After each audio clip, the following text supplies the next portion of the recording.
It is now my pleasure to turn the webcast over to Jennifer Johnston. Jennifer, the floor is yours. Welcome to today's webcast on creating a sustainable and effective family business culture, featuring Otis Baskin and Dana Telford of the Family Business Consulting Group.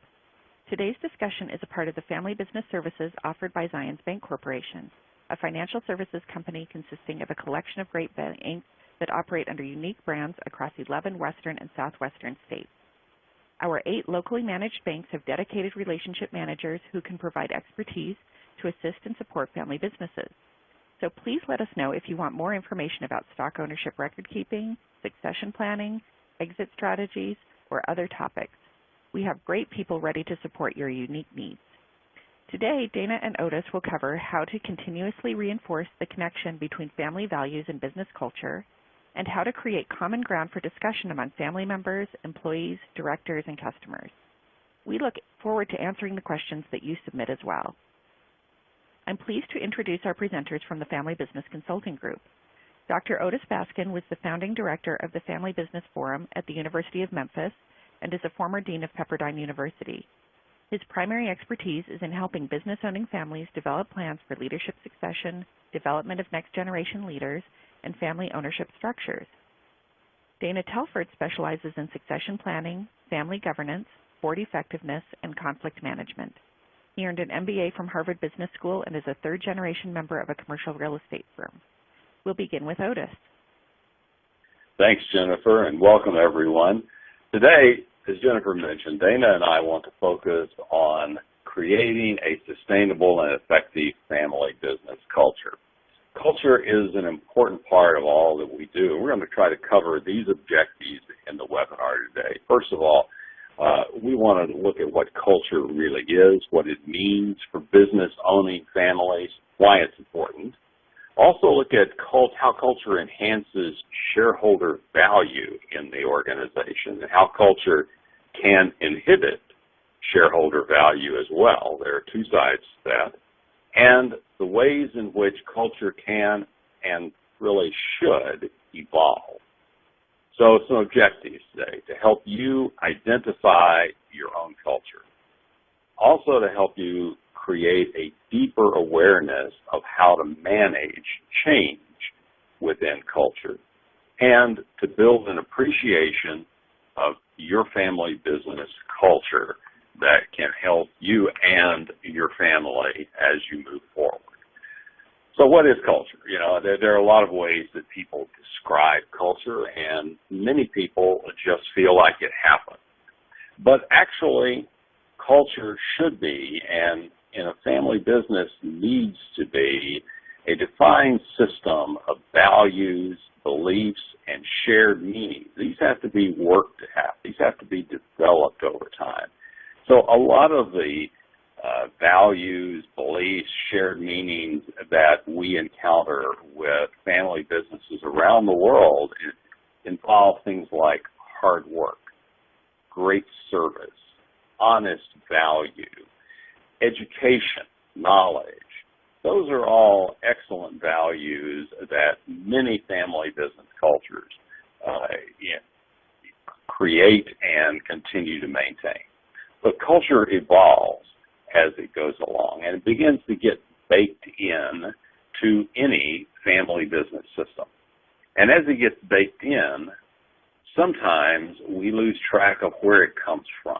So it's really important to begin to ask, well, why do we have this culture? What is our belief? What are our values that have led us to the culture that we now experience?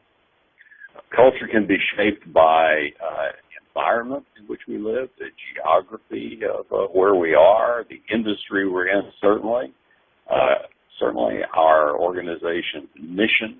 Many factors can help shape culture. But understanding where it comes from and understanding how to improve it, how to continually understand the dynamics of it is very important. Culture is a result, really, of founder leadership style, also values, as we've mentioned, and personality traits. It's kind of a blend of all of those things. But founder leadership style is one of those issues that needs to be looked at in terms of where our culture comes from. Understanding that the founder may have experienced a very different set of circumstances than what are currently experienced by the family and the business. It is sometimes simply referred to as the way we do things around here. And that's good if that's a positive culture. If things are really working well in this culture, doing things this way can be a great strength. But if this is a negative culture, if there's a problem in the culture, then the way we do things can sometimes become an impediment. Culture also is often referred to as what determines how people behave when they aren't being watched. You know, it's a matter of if there was a video camera on the wall recording our discussion when we have the doors closed, what would that reveal? We just begin to think about how we behave when we don't feel like we're being watched. And culture also boils down to the habits and traditional ways of thinking and reacting that are our normal, if you will, ways of meeting challenges. Culture often is how we first react because it is so ingrained in us. So how does culture develop? The ultimate source of an organization's culture is its founders. How the business began, those stories of often overcoming great odds to create a wonderful organization that has benefited the family for generations, that's where culture really begins. But culture is also created. It's created in basically three ways. Family leaders often hire and keep employees who think and feel the same way they do. And so we all have this tendency to look for people to work with who think and feel the way we do. Again, that begins to create culture. They develop relationships with their employees, which continues on. So these relationships are very strong, and those relationships begin to map out policies of the organization. They map out the reputation of that organization in its community, with its clients. And then family leaders as role models also for both employees and family members exert a great deal of influence into subsequent generations as children come to work with their parents, as the family talks about this business, that culture gets passed along. And therefore, common practices develop into culture over time, and we see it over and over again. But let's look at some things that culture is not. I think that is as important to understand as what it really is. So culture is not genetic. It's not baked into my gene map. It's not who I am fundamentally. Culture is not about individual behavior. It doesn't mean that everybody has to be exactly the same. There can be differences among family members. There always are in families. We grow up in a family exerting our difference, wanting to be recognized for the individual we are, and that's good. But the culture itself is not just our individual behavior. It's a collective process. Culture really isn't the climate of the business, though it certainly affects the climate of the business and can be a huge factor in whether that climate is positive or negative. Culture is not the strategy of the business. It should guide the strategy of the business, but it does not create that strategy in itself. It's not just objectives, what we're trying to accomplish, and it's not a policy. But on the other hand, culture should define, should help develop, should help to create policies that are supportive. So that means that culture can't really be legislated through drafting policy documents. Culture has to come from within the organization, but it can be supported by strong policies that help people to understand the culture and help people to understand how to enact that culture. This next slide just has some examples of great cultures that we all know in our own environment. And you know, one of those listed here is Chick-fil-A. Chick-fil-A is an iconic family business. The Cathy family has very strong beliefs passed on from the founder, Truett, who passed away just this year. And those strong beliefs involve not being open on Sunday. Now, that's because of their family culture and their own religious beliefs, but also because they felt that they did not want to create a 7-day-a-week work environment. They wanted to pass that along to their employees. So Chick-fil-A is never open on Sunday in any of their locations, wherever they may be, because of the culture of the family. Dana, why don't you talk to us a little bit about the benefits of understanding culture? Thank you, Otis. As Otis said, so often culture in a family business is an outgrowth of a dynamic founder and a dynamic leader. And I think it's important to note as we think about the benefits of understanding culture is that that culture really created the behaviors and the norms of activity that allowed the founder to be successful. So there's an assumption I'm going to make here that you on this call are either a founder looking to pass your business to the next generation and to pass the culture along with it, or you're in a subsequent generation, second, third, or beyond, and you're looking to figure out how to make sure that the culture is tweaked a little bit or that it fits your ownership group and your company, but with the underlying goal and objective that you're going to be able to be successful in a competitive environment. I think that's a really important point to make. Because if you think about what culture does at its best, it guides direction, right? So when the founder was the only one making decisions about big strategic questions and options, he or she was able to have, so to speak, a board meeting in his head and make those decisions quickly based on the principles, the values, and the guiding thoughts and beliefs about life and about business. And so there's a bit of efficiency that comes from that when it's only one person.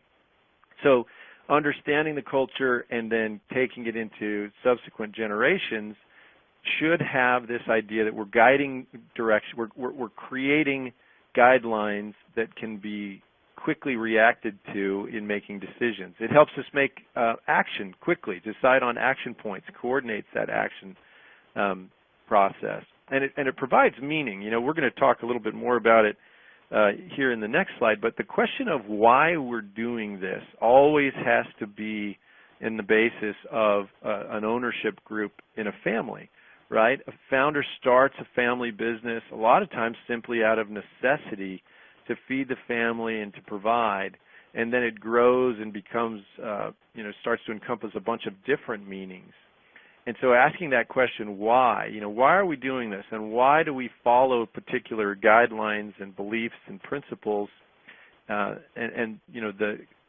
sum of all those decisions that are based on values and guidelines in many ways becomes the culture of an organization. And it helps reduce unnecessary complexity, right? So if you've got more than one owner that's making decisions that are going to influence the culture, those decision-making processes can become really complicated and cumbersome, particularly as families continue to grow and to grow and to grow. And then culture also, when you understand it well and it fits, it leads to this notion of continuity. Many of the best cultures that we see in our work and that you see in reading, the paper or online news media, are ones that have long-term horizons. They're looking out 20, 30, even 50 years as they think about how they want to grow and develop and what markets they want to maybe enter into or take advantage of.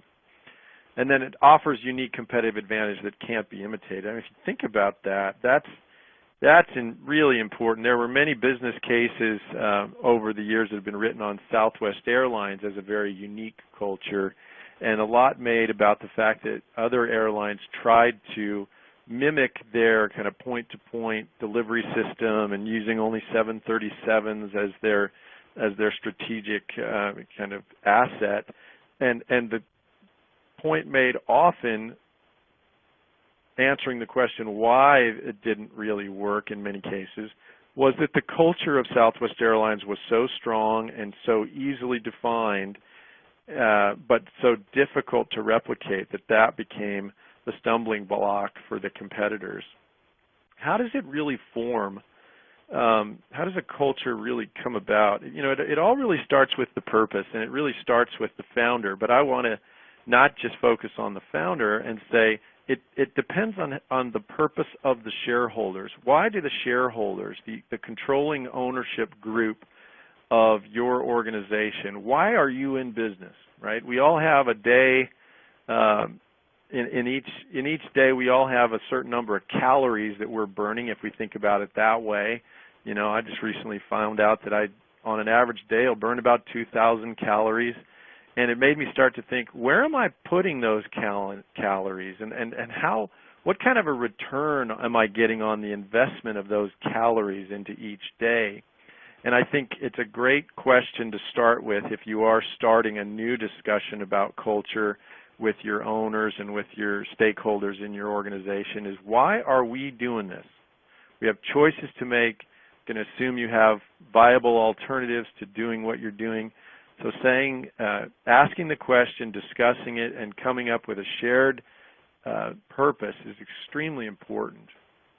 And then again, along this idea of philosophy and the question of why is, what do we believe is important? Not just about business, but about life, right? What's important related to our time and our family and our personal relationships, to economics and to health and to philanthropy and charity, and big questions about beliefs even about individuals and how human beings react and interact with each other. And then the question of values, right? What do we want to use to guide our decisions every day? Now, in a shareholder discussion, as a new group of shareholders, maybe in a second or a third generation starts to form, there's some interesting possible discussions around the question of values. You'll find that especially in sibling groups, but especially in cousin groups, when cousins have not been raised in the same household, that there might be some different ideas about what's important in life. And this is normal. It's very predictable. I mean, any of us that have more than one sibling or even just one, we know that we think differently about the world even after having grown up in similar circumstances. So, the way that Otis and I have talked with our clients and in workshops and in webinars around the world over time is about trying to achieve some harmony in defining values, right? The other word that is a stronger word maybe, and I think a little bit less likely, is the word unity. Many times shareholder groups try and create unity, and it sounds terrific, I got to say. It sounds wonderful, but practical kind of definition of unity is kind of one purpose, one behavior, everyone doing the same thing. And in shareholders groups that are diverse and growing, I like the idea of really focusing on the notion of harmony. We don't all have to be doing the same thing. We all don't even necessarily have to believe the same thing about life, but in terms of the business and our focus in the business, we have a combined sense of purpose and guiding principles, and we're in harmony with each other. We're each doing our part. That's, the analogy is to music and to singing, where harmony really sounds a lot better than unison singing by many people's opinions. Then we get kind of the personality of the organization. What are those norms of behavior that Otis talked about earlier? What are the practices? And what are the artifacts, right? What are the physical representations of culture that we can use? And we're going to talk a little bit now specifically about these artifacts, as we call them. What's an artifact as it relates to culture? Anything that evokes meaning in the family business. I remember a long time ago, I was living in Europe and was away from home, and I remember watching a young man clean his car on a Friday afternoon, and it was an interesting moment for me because I'd been away from home for some time, and it triggered this emotional reaction in me because I used to love to kind of clean my car on a Friday afternoon, get ready for, you know, a date or time out with friends after school and work. And so these artifacts, as we think through them, they should have an emotional trigger, right? If you want to use artifacts to deepen the culture and to make it more meaningful in your business and in your competitive environment, think about this really carefully. You know, what are the language, stories, the mottos, the legends, the myths, slogans, logos, symbols, and heroes that are verbally expressed that bring about that idea of culture? I'll tell you one that was humorous for me. A fellow stood up at a workshop. It was a 5-day workshop at Harvard Business School that we had put on, and families from all over the world were there. And there was a family from Asia that was really pretty quiet throughout the week. They didn't speak up a lot. They were very, very thoughtful when they did. But at the end, there was this moment where we asked all the families to talk about what they were taking away from this program. And this gentleman named Vic stood up, and he said, you know, we have a saying in our family. He said, the saying goes like this: alone we are weak, but together we are confused. And it made us all laugh, and he said, you know, it really, as much as it's a joke, it is true. We all understand and identify the confusion that we sometimes feel, and it helps us realize we need to work together to solve problems in the midst of all this confusion. So that's a bit of a humorous one. Another client that I work with, they have a guiding principle that basically talks about integrity in their dealings with other people and with their customers and their stakeholders and their employees. But they go specifically to a verbal artifact that says, a deal is only a good deal if it's fair to us and to our customers. And they use that verbal artifact in evaluating the return on their sales programs and their customer relationships. It's a really powerful verbal artifact to ask in a sales meeting, was this deal fair to us and was it fair to our customer? Again, you can see the long-term approach there, and that goes a long way to defining their culture. In fact, in one point, as they asked that question, it was clear that a certain deal that was very good for the company had not been good for the customer. And so there was a refund that was given to the customer who had spent a substantial amount of money on some heavy equipment. And the customer was thrilled, and you can imagine the loyalty that came from a customer seeing this culture working in his favor as well. The next one are behavioral artifacts, right? What are the rituals, the practices, the rites, you know, the compensation, ceremonies, meetings that really deepen the culture and define it for our stakeholders and for our employees?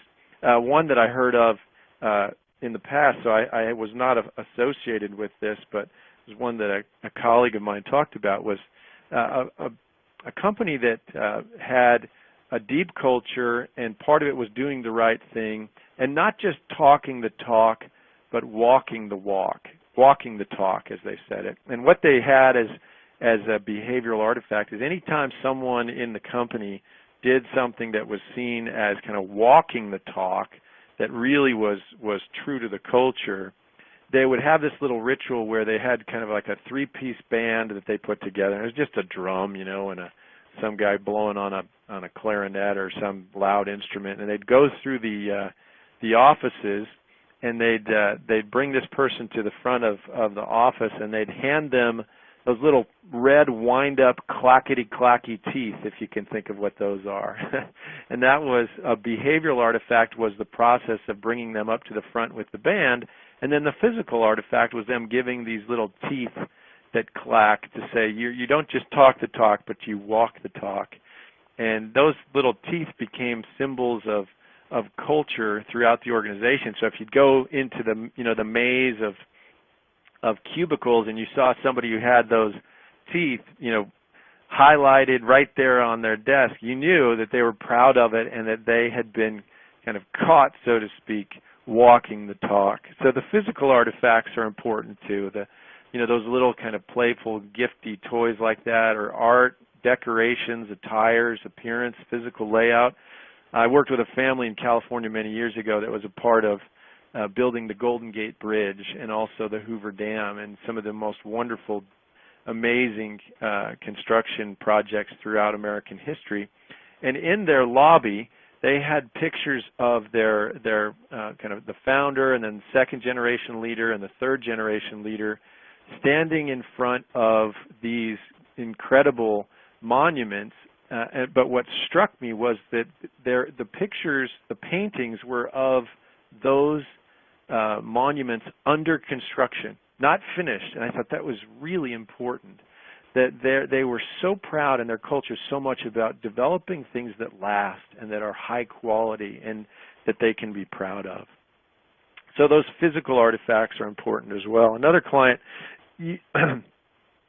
kept in his top drawer the bifocals that his grandfather used to start their family's orchard company. And he would look at it every day. He said, every time I'd open up my top drawer to get a pen, I would think of my grandfather and the culture that he created of hard work and seeing clearly a vision for the future. And he would share that artifact with other people.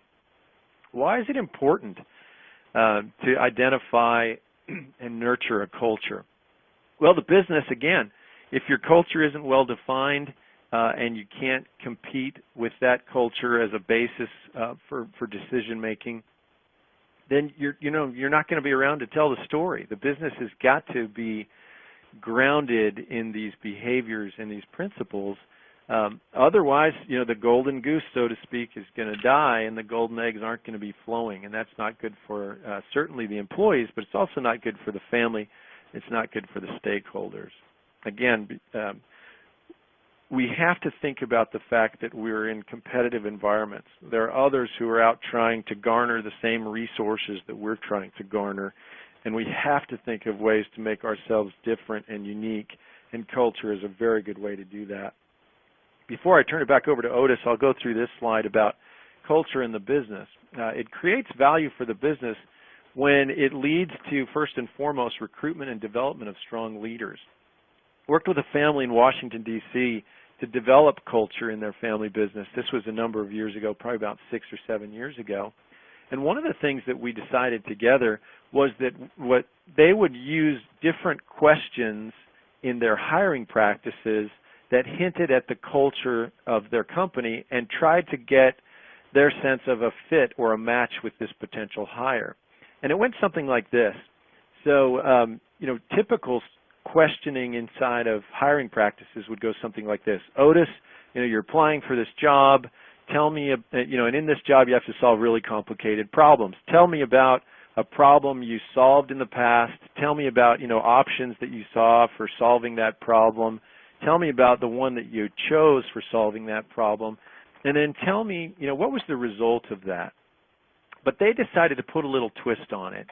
Instead of asking the final part of that question, what was the result of the choice that you made, they decided to ask, why did you choose that particular option? You had a number of viable options. Why did you choose that particular option? So we created this idea and integrated it, and it wasn't more than a month later that they told me that while they were interviewing potential controllers for their real estate company, that there were 2 leading candidates. And when they asked that question to both of them, they said it became so perfectly clear which one fit the culture that they continued to use it in all areas of hiring. culture also creates value in your business when it builds binding, trusting relationships throughout, right? Culture can create predictability, and human beings like predictability. I like being able to predict things in my relationships just like you do, and so being able to have foundation is certainly valuable. These last ones I'll go through kind of quickly. Provide support for diversity among decision makers. They can help people see opportunity and learning in failure, right? So often what determines how well a culture is going to stay and get embedded or baked in, as Otis said, is how it's used to come back from a failure. I mean, let's be honest. If we're making 10 decisions in a day and 6 of them work out and the other 4 are bad, that's a normal day. We make bad decisions every day. So how we come back from those decisions is so important. And that it's instructive for developing sound strategy, fosters alignment in identifying company-wide objectives, and finally, it creates energy that's required to execute strategy successfully. It gives people a higher purpose and more energy as they see the fruits of what they're doing. Otis, I'll turn it back over to you. Great. Culture in the family is an important part of this as well. Certainly, culture is a strong part of making the business strong, but it's also a critical element in making the family strong. Culture creates value within a family when it does some of these things. First of all, it needs to foster pride, commitment, and loyalty from family members. The family feels pride in being a part of this culture. They are happy to have their name on the sign, on the letterhead, on the business cards, because they take pride in what this organization does, whether they work there or not. It also is important if culture helps to sustain the community of family. The natural thing for all families is really to drift apart. As generation comes after generation after generation, cousins often reach a point where they only see each other maybe once every 10 years at some family reunion. Well, that's a very dangerous thing for the owners of a valuable enterprise. They need to be more closely connected to that, and a strong culture gives them a reason, a compelling reason, to stay connected. It also educates family members about the values and the beliefs that they hold. Helps them to see how these have worked. It's really a matter of an enacted culture. Seeing the artifacts that Dana talked about there helps young people growing up hearing these values to see that they're really working in positive ways. It creates a connectedness within the family, and it develops opportunities for bonding in the family. Culture also helps the family to support community interests and endeavors and just be a good citizen in the world. There's a great example of a culture that was reinvigorated in a family business, actually a business that was no longer owned by the family but had been started as a family business, Johnson & Johnson. Many years ago, back in the 1980s, a new president took over at Johnson & Johnson, a publicly traded company, but they're carved in stone, literally, on the wall at the entrance to corporate headquarters was a credo written many, many generations ago by Ralph Wood Johnson. And so the new president was going to visit all of the operating companies of J&J in those days and thought this would be a good way to begin discussion with the senior leadership team at each of these divisions. So he had the culture, the credo copied down, and sent it out to all of these division presidents and said, when I come, I'd like to talk with you and your senior leadership team to see if this still has meaning for us as a public company. Now, this is a very interesting credo because it listed a long list of priorities, starting with the patients who are served by medical products, going down through medical professionals and others, with shareholders being dead last in that list. So it was a bit counterintuitive, to say the least. As he visited with each of these presidents and their leadership teams, everyone said, yes, this really is still significant for us. We think this is the way we should operate. But they also said, you know, we need to make sure we incorporate this more into how we operate our business day to day. So they had an annual management retreat, and the new CEO invited in some business school professors and asked them to create a scenario problem that would involve having one of their major products threatened, and then use this credo to find a way to resolve that issue. And they did. They worked through that. Once again, keeping the patient's welfare at the very top of the list, shareholders at the bottom. Well, the company really didn't have long to wait, because it was only a few months until someone put poison in Tylenol capsules in Chicago. And Johnson & Johnson's response was swift. Using their credo, they just took all that product off the shelf before anyone knew if they had any involvement at all. They didn't, but they still took the hit. And as a result, when it was established that it wasn't their fault, the product came back stronger than ever because of the culture that they had adopted from a family business that was theirs to begin with. So this culture entices family members to serve the business in leadership role, and it really entices everyone involved in the business to be good leaders, but particularly family members, whether they are employed in the business or not, because they feel good about the culture and because they think the culture is positive, they're there to support it. But there are many stakeholders certainly involved in a family business, and culture creates value for stakeholders when certain things apply.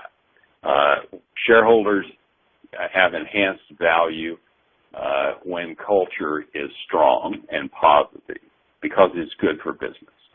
Wealth is created for non-family managers as well as for the family because their efforts are rewarded, and they can see that by doing good, they can accomplish a great deal. Suppliers will give priority to your business before others if they feel that there's a strong positive culture that honors them.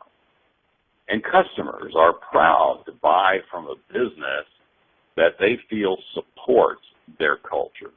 You know, I have one client, a wonderful client in the construction industry, but when I was talking with him initially, I asked about the bidding process that often goes into construction.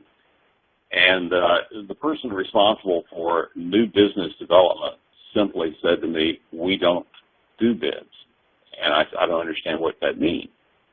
And then he explained that most of their customers are return customers, and they simply come to them with a project and they tell them what it will cost.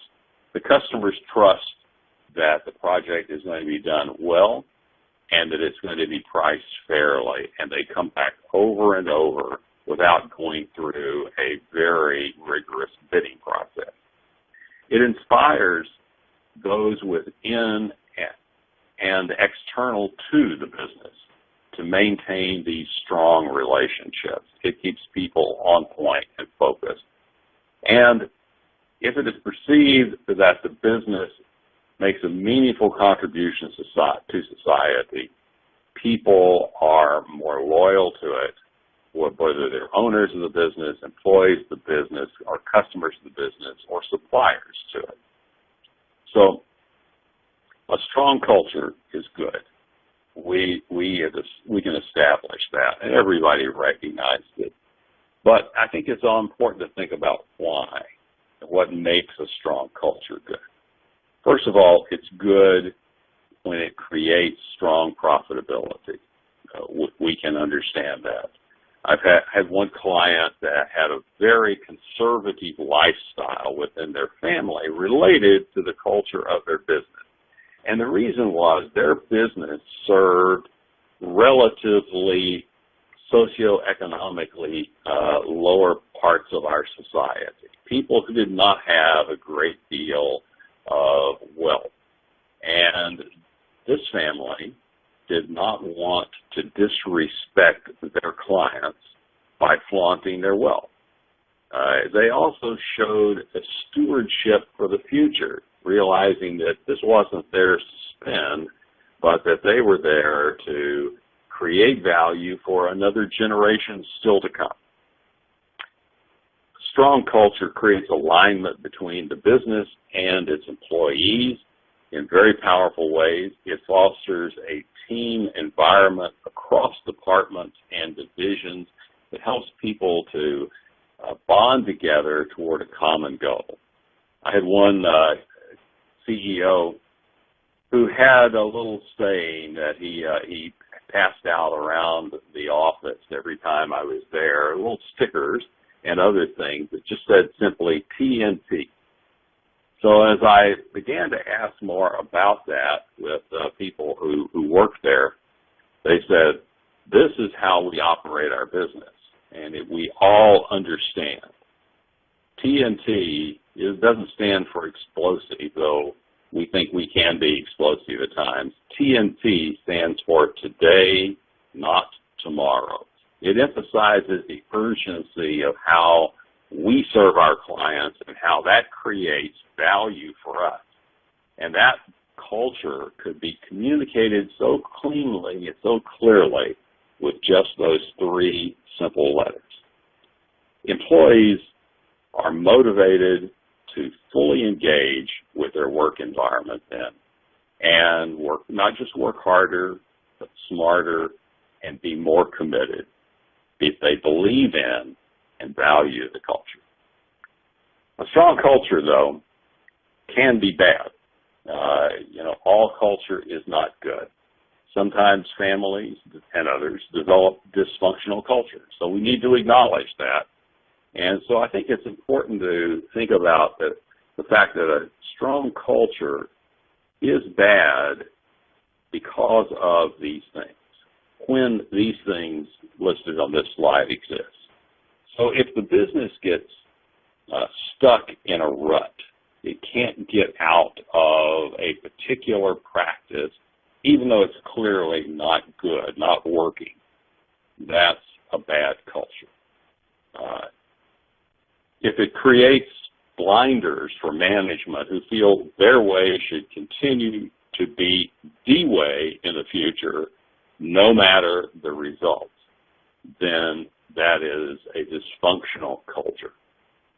If it prompts managers of a successful business to assume that they're doing the right thing, even though poor results are coming, even though they're getting feedback to the contrary, that's a negative culture that needs to be changed. It's bad because if a culture is bad, it can be bad because it may be difficult to function in a highly volatile environment sometimes. And so if the environment is very volatile, things are changing constantly, sometimes the culture gets to be out of date. It is mismatched, and things really don't work well. I worked with a really strong business that was in its fifth generation of family ownership. This was a national enterprise, a media business, so they were in television, radio, newspapers. But they had a culture that had been really created by the founder, who had very strong beliefs. But his beliefs were not just strong. He also firmly believed in being argumentative. He was a very contrarian sort of individual who felt that he served society somehow by creating argument, by creating a great deal of discontent, and used media to further that cause. But in so doing, he created a culture within his family and within his business that was so dysfunctional that they could not come together without arguing about almost everything. And by the fifth generation of ownership, as there were a lot of cousins around the table, this just became impossible to maintain and really broke that family and that business apart. So culture can be dysfunctional if it isn't maintained properly. Dana, talk to us a little bit about the evolution of culture and change. Thanks, Otis. You know, as you sit here and you listen to this, you're probably thinking one of a couple of different things. Either, wow, our culture is fabulous and we don't need to change anything, and I just invested this hour and I didn't need it, other than to know, wow, at least we're in a great spot. Or you're sitting there thinking, we really do need to understand our culture and the negative implications of our culture, and we need to change it. And you know, that might be the easiest part of the change process, because maybe you are stuck in the rut that Otis talked about. It means that first creating a vision of how the culture should become and you'd like it to become is priority number one. I'm a big believer in Stephen Covey's idea that in any kind of an endeavor, we should begin with the end in mind. So identifying the culture that we want and then moving towards it is vital. But getting people to change is about as hard of a thing as there is out there, right? All we can really do at the end of any day or at the beginning of any day or somewhere in the middle is change ourselves.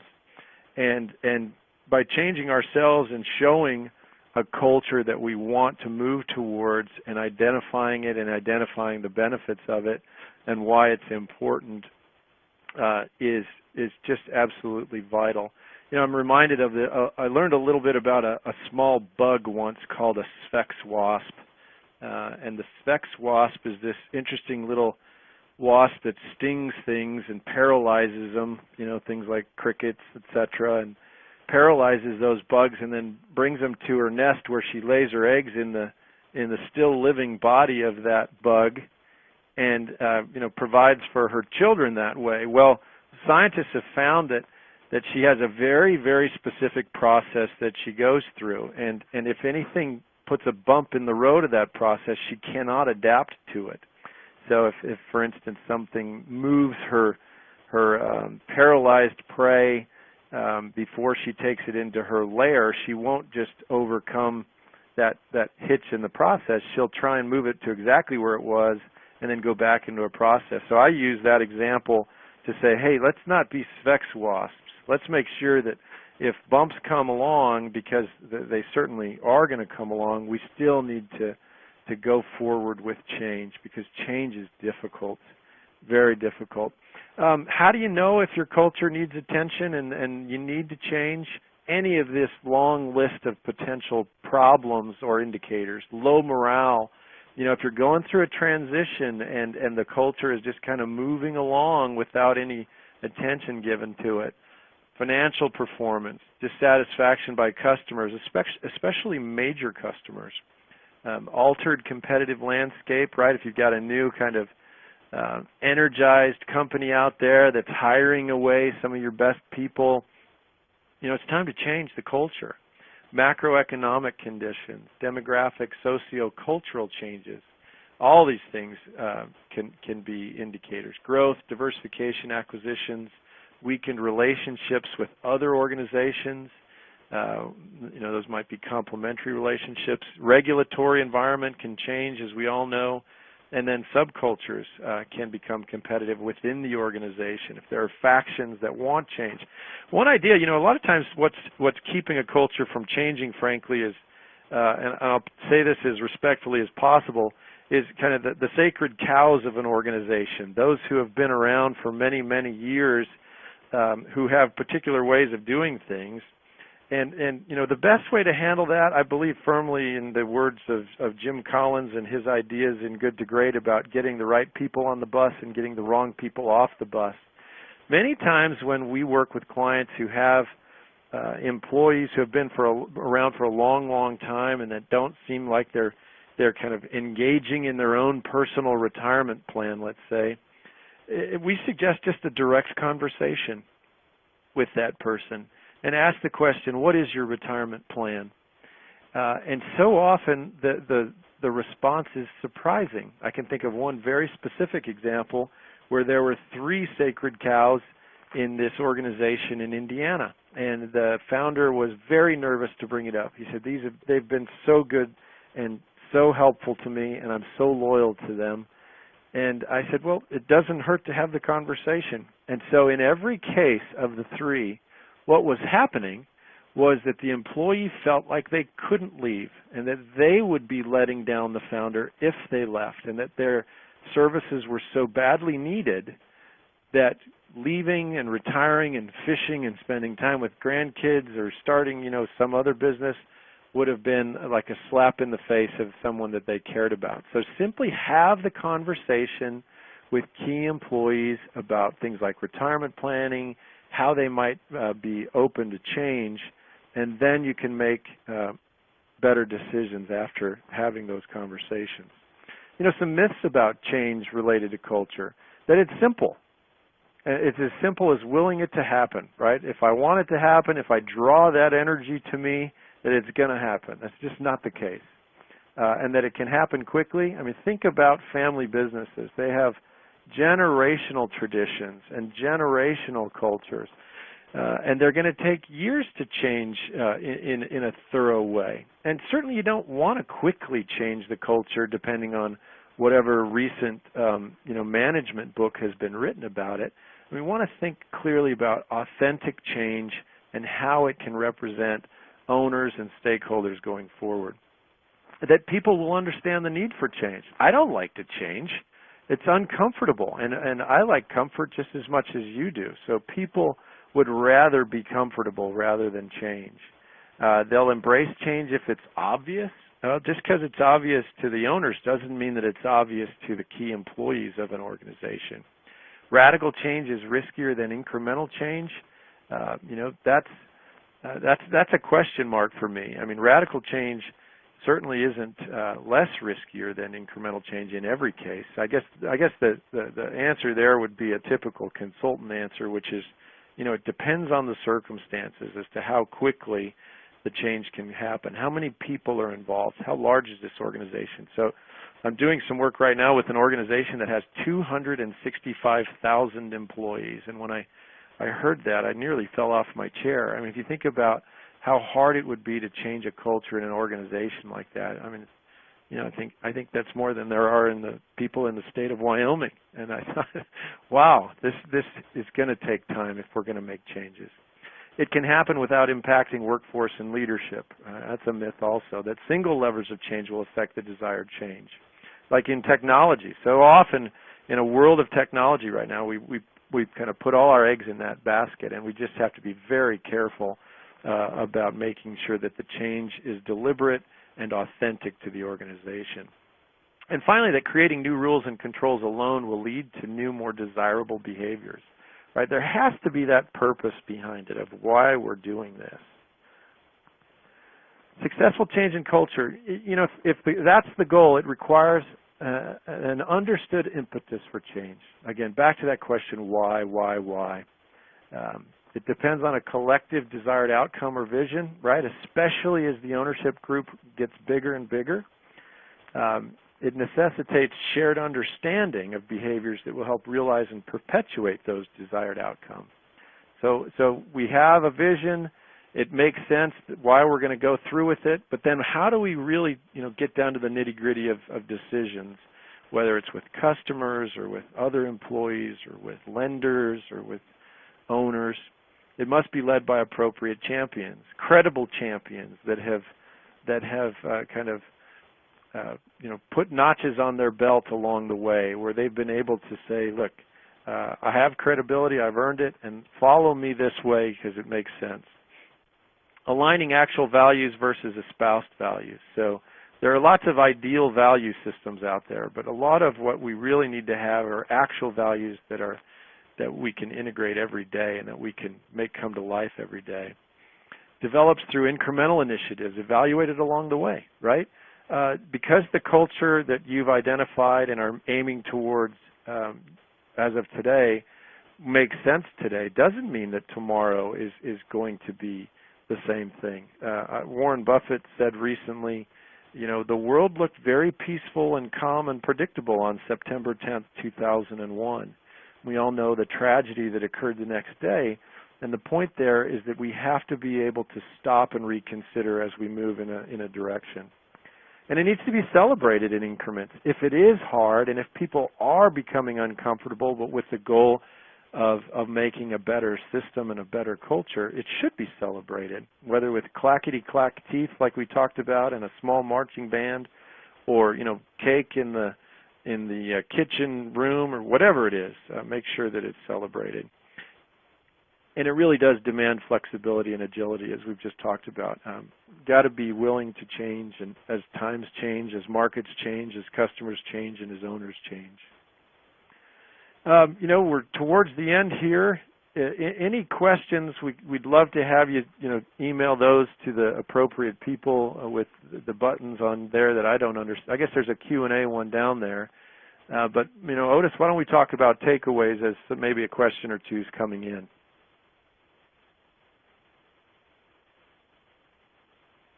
Otis, you still there? Some takeaways. Why don't I go into that? Sorry, I think I'm here now. Sorry. Okay, that's all right. I think that it's important to understand that you can manage culture, that it really is a manageable process. So think about, can your management team really define the culture right now? Do they understand it? Can they act on it? And can you determine if your culture enhances or impedes the success of your business? How do you know? Begin to take a look at that. Is it really doing what you need it to do, what you think it should do, what you intend it to do? Look deeply into that culture. And does the culture of your business empower the family as owners and managers of the business? Does it give them that indescribable desire to be part of this and to advance it? And can you identify some potential levers of needed change in your business? Change is necessary. Change is really positive, as Dana has described it. And it doesn't mean that everything has to be thrown away and start afresh.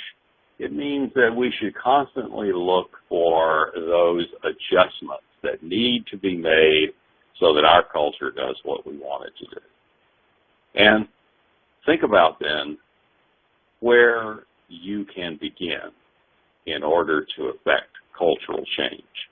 How you can set in motion a process that will keep your culture fresh, keep it on point, and keep it focused on the real intent of the values that you have as a family, not just the history that may not be as appropriate today as it once was. As an idea here, with this point and these questions, if you're looking for something to do next, why not take these questions to your ownership team and your management team, and in a brainstorm session, a real roll up the sleeves and work session, and be honest and direct with each other, start to walk through these questions. What is our culture? Does it help us or does it hurt us? Does it empower family members and owners and managers? And I think even just that discussion and brainstorming session will get you a long way to know what the next step is that you need to take in order to make change or make cultural changes that will be to the benefit of the ownership group and the business. So with that, I think we'll stop and see if there's any questions that have come in, and say thank you certainly for your time and for tuning in today. Absolutely. Dana, thank you. Dana, notice we have one short question before we wrap up. We have an owner who's in an early stage of developing their business and want to know what are some key points for establishing a business culture at the beginning that may or may not have family members of them as employees. That's a great question. I think of an example as you asked that question of a group that went through that in India. So I work with 3 brothers in India who inherited a real estate apartment building business from their father. And their father said before he passed away he had a brain tumor and knew he was passing away. It was a terrible tragedy, but also had some real blessings in it. He said, define for your employees the vision. Show them what they're working for every day. And in their case, the way they defined it was, we're not just building apartment buildings, but at that time in India, there was this new middle class emerging because of macroeconomic conditions. And they said, we're actually creating places for the new middle class in India to raise their families in a safe and healthy and productive environment. And that was the vision that they created. And it was amazing, they said to me, what that vision did in their employees, right? It gave them a vision that they were working towards every day of seeing these families in their apartment buildings with, green lawns and playgrounds and safe and clean environment. And what it did is it got them to start to govern themselves and to really kind of govern each other and say, hey, are you working, this is our culture, is moving this ship towards that goal. What are you doing and what am I doing? So, I don't know if that's a helpful example. I've always thought that was kind of a neat way. I think that's a great one. And maybe another one that I could mention quickly. Stan Shi, who is the founder of Acer Computers, was never a family business, but he started the business having his employees think of it as a family. And one of the founding principles of his success was the concept of mistakes as tuition. In other words, failure can be okay as long as we learn from it and continue to improve because of it. And, whether that's family or non-family employees, being able to learn from mistakes and move on stronger is, I think, a very positive culture.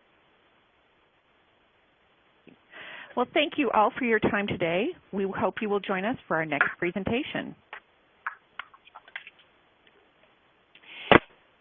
Thank you again for joining us today. We hope you found this webcast presentation informative. This does conclude the webcast, and you may now disconnect. Have a great day.